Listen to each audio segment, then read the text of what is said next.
రే ఎవడ్రా నువ్వు?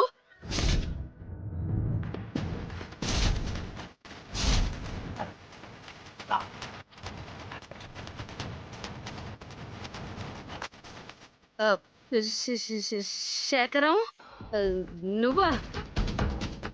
షాక్ అయ్యుండవా? పిచ్చి వెదవని చేసి వదిలేసి ఇట్ట మార్కెట్లో తిరుగుతుండావా?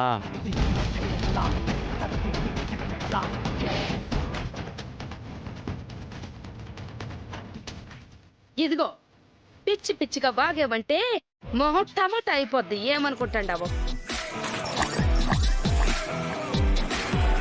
నువ్వెంతకైనా తెగిస్తావో నాకు తెలుసమ్మే.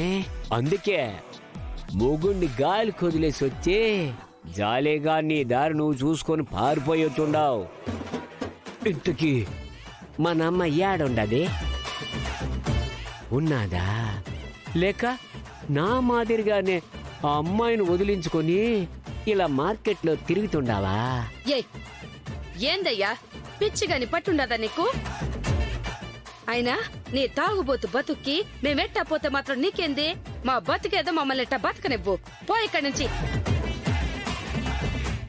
ఏందమ్మి పోయేది? తాళి కట్టింది వదిలేసిపోవడానికా? మొగుడు వెధవైనా తాగుబోతుడైనా రాక్షసుడైనా పెళ్ళాలు భరించి కాపురాలు చేయాలా? అది పతివ్రత లక్షణం.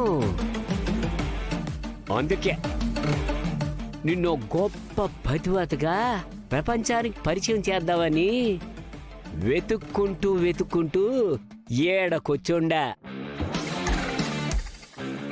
ఎట్ట ఉండదమ్మడా ఏంట్రే?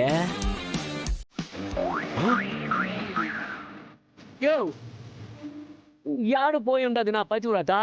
ఏయ్, మా ఆవిడని చూసి ఉండవా?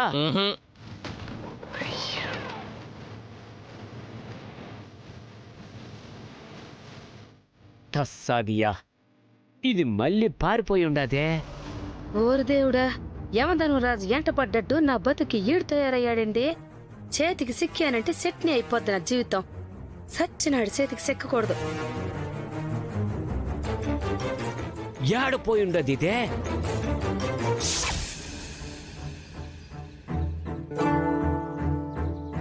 నీ కొడుకు కోడలు విడిపోయి ఎవరి దారి వాళ్ళు చూసుకున్నారని విషయం తెలిసి పెళ్లి చూపులు క్యాన్సిల్ చేసుకున్నాం.